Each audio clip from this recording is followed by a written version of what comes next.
3월 7일 오늘 만나 성경 말씀은 레위기 6장 1절에서 7절까지의 말씀입니다.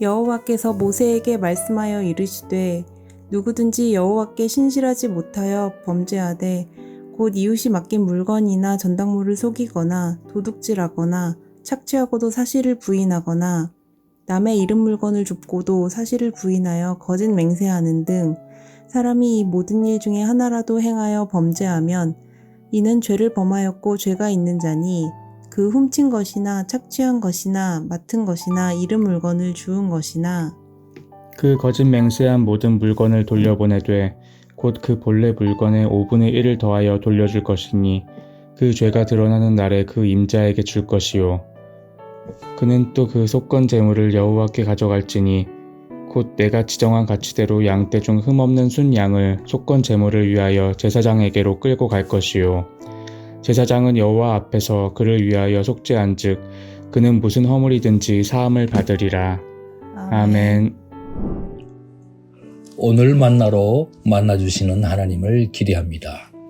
하나님은 시내산에서 모세와 더불어 언약을 체결하셨습니다.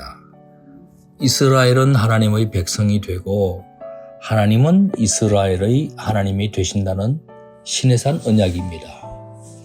이스라엘은 하나님을 예배하는 선민으로 부름받았습니다. 또한 하나님의 계명을 지켜야 했습니다. 이스라엘이 지켜야 할 것은 10계명뿐만이 아닙니다. 다양한 세부 계명들도 지켜야 했습니다. 계명에 순종하는 것이야말로 하나님께 충성하는 선민의 표지였습니다. 예수님 믿는 우리도 하나님의 자녀가 되었고 하나님은 우리의 아버지가 되셨습니다. 우리가 하나님을 사랑하고 경외하고 있다는 표지는 하나님의 말씀에 순종하는 것입니다. 예수님께서는 말씀 듣고도 순종하지 않으면 모래 위에 집 짓는 것이라고 하셨습니다. 자그마한 시험의 창수가 부러쳐도 집은 폭삭 주저앉는다고 하셨습니다. 야고보 사도도 행함이 없는 믿음은 죽은 것이라고까지 말하였습니다. 순종이 없으면 죽은 믿음입니다. 그런데 하나님께서는 이스라엘이 그 모든 계명을 완벽하게 이행할 수는 없다는 것을 예상하셨던 모양입니다. 지켜야 할 계명을 들려주실 때 아예 하나님과의 관계를 회복하기 위한 속죄 제사나 속건 제사도 알려주셨습니다.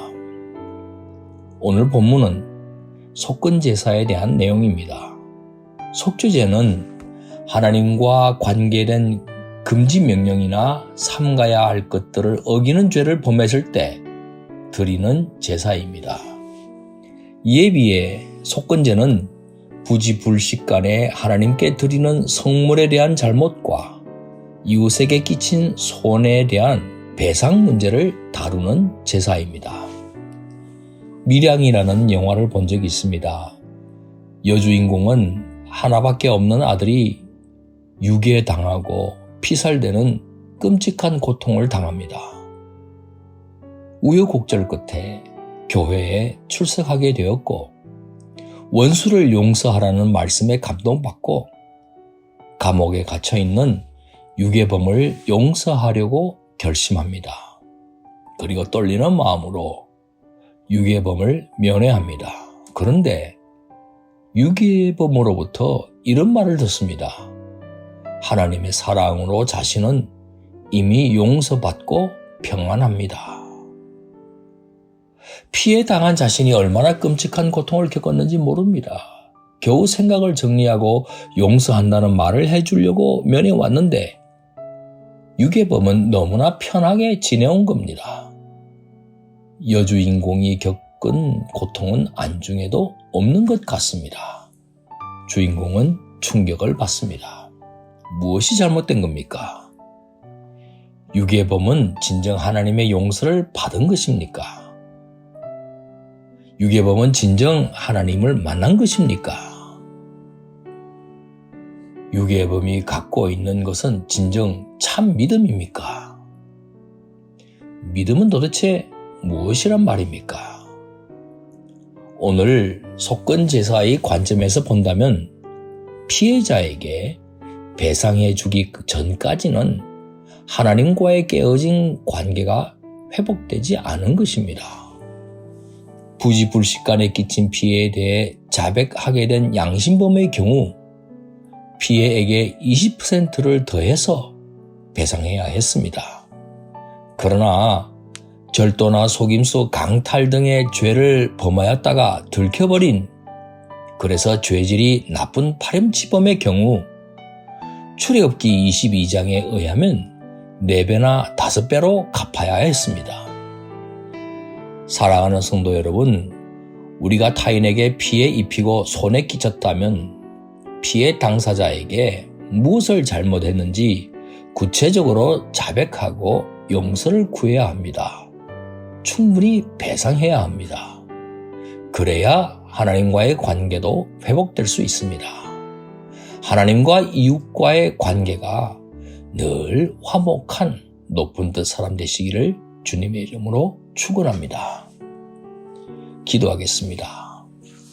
신실하신 하나님, 하나님과 화목하려고 신경 쓰면서도 이웃과의 화목은 가볍게 생각해 왔습니다.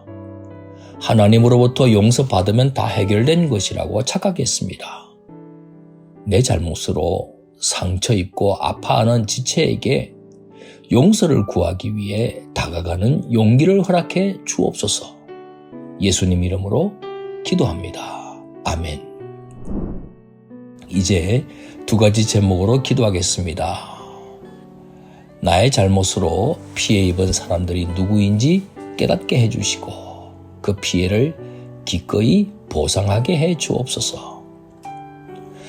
선교사님들께서 자문화 우월주의에 빠진 나머지 섬기시는 현지 용원들에게 상처를 입히지 않도록 겸손하게 헌신하게 하옵소서. 이 제목으로 기도하신 후에 개인 기도 하시겠습니다.